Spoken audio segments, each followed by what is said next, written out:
Dinamo continued to create chance after chance and doubled their advantage in the 88th minute when Damian Kadzia exquisitely headed in a cross.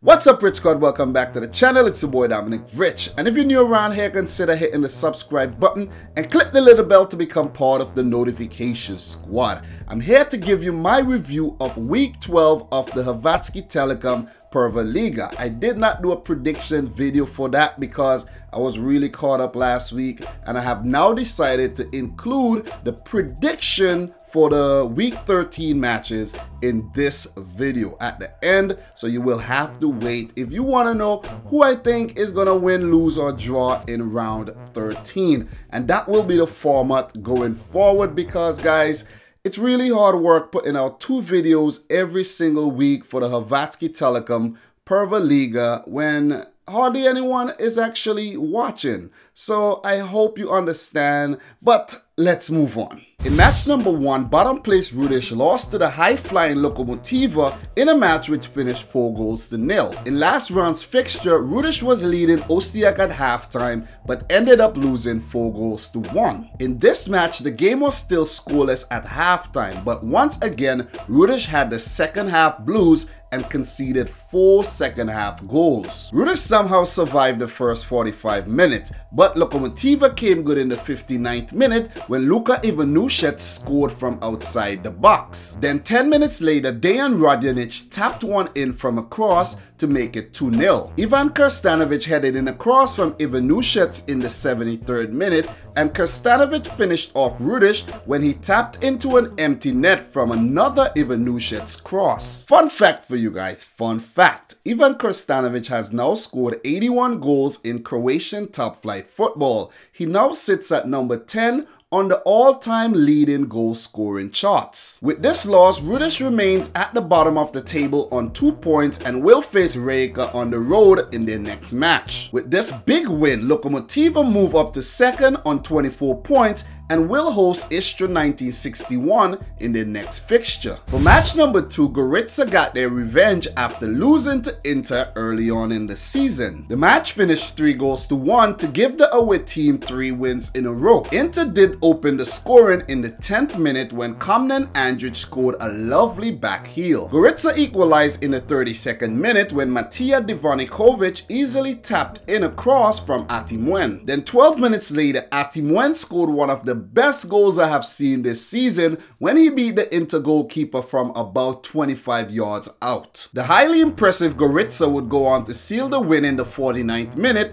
when Marina scored from a rebounded shot. With this loss, Inter stay 8th on 10 points and will host Slaven Belupo in round 13. With another impressive win, the newly promoted Gorica stay 4th on 22 points and will host Hajduk Split in their next match. For match number 3, 9th place Istra picked up a well-needed result versus 2nd place Osijek in a game which ended in a 1-1 draw. Istra had already lost to Osijek early in the season, and they almost did so once again. Osijek were denied by the goalkeeper and the crossbar before scoring in the 29th minute through Carlo Kamina. Osijek led the match at halftime, but it was Istra who looked more dangerous in the second half. They created a few chances and even struck the crossbar twice. The second time they struck the crossbar, Roman Mires was able to score and equalize for Istra in the 86th minute. This was a very frustrating match for Roman Mires because he had quite a few opportunities to score.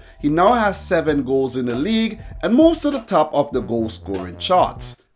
Awesome. Istra held on for a much needed result, and with this draw they stay 9th on 9 points and they will face Lokomotiva in their next fixture. With this draw, Osijek drops to 3rd on 24 points and will host the mighty Dinamo in their next match. For match number 4, 7th place Hajduk Split hosted 5th place Rijeka in a match which ended in a 1-1 draw. Hajduk has been struggling to pick up points, and Rijeka are currently going through a transition after appointing a new manager, so it's fair to say this was a good result for both teams. Hajduk threatened the Rijeka goal with a few mild chances before they were awarded a very soft penalty in the 28th minute, which Ahmed Said stepped up and dispatched beautifully. Saeed was then denied a second goal when he hit the crossbar. Hajduk led the game at halftime, but Rijeka equalized early in the second half when they too were awarded a penalty, which Alexander Gorgan stepped up and dispatched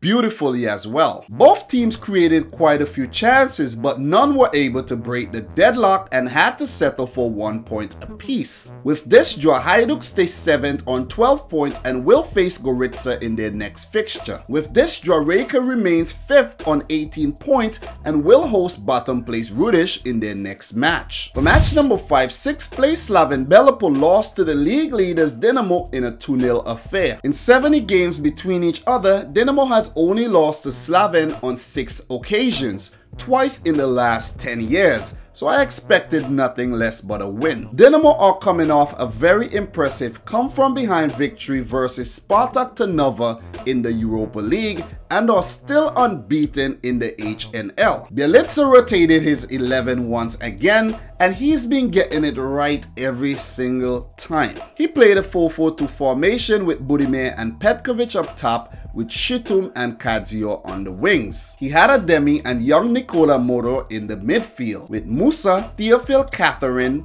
Moharami and Dino Peric in defense. It was also Zagarac's turn to stand in goal, and we saw Olmo Orsic and Goya coming off the bench to great effect in the second half. The game was level for 69 minutes, and up until that point, Slaven created most of the chances. It was not until Bielitsa made that double substitution around the hour mark that Dinamo started to control the match. Dinamo's first goal came in the 70th minute when Mario Budimir headed in a wicked cross from Damian Kadzio. Dinamo continued to create chance after chance and doubled their advantage in the 88th minute when Damian Kadzio exquisitely headed in a cross from Danny Olmo. Olmo went on to hit the post for the second time in his brief cameo, and Dinamo held on for a 2-0 win. Guys, I have a question for you.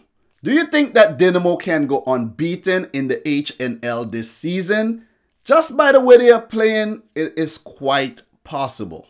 Invincible? Who knows? Even with this loss, Slaven Belupo stays 6th on 12 points and they will play into Zaprešić in their next match. With this win, Dinamo stay on top of the table on 30 points and are still unbeaten this season. They will face Osijek on the road in their next fixture. After the match week 12 fixtures, Dinamo are on top of the table on 30 points. Then we have Lokomotiva in 2nd on 25 points. That gap between 1st and 2nd is beginning to widen, right guys? Then in 3rd, we have Osijek on 24 points. In 4th, we have the newly promoted Gorica on 22 points, doing really well this season. In 5th, we have Rijeka on 18 points, struggling a bit to keep up with the top 4. And in 6th, we have Slaven Belupo on 12 points, struggling to pick up results. In 7th, we have Hajduk Split, also on 12 points, and they are really in need of a few wins. In 8th, we have Inter Zaprešić on 10 points, and they have really been inconsistent this season. In 9th, we have Istra on 9 points, and they are also struggling to pick up results. And at the bottom of the table, we have Rudeš on 2 points, still currently winless this season.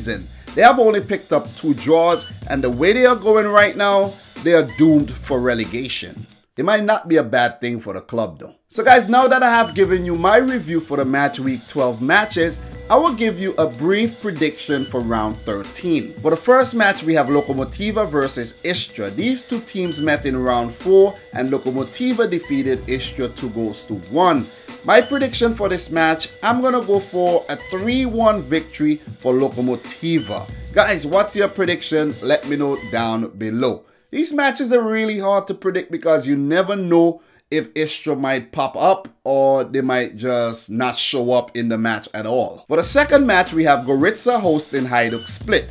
Their first meeting this season ended in a 2-0 win for Gorica, and I'm going with another Gorica win, this time 2-1.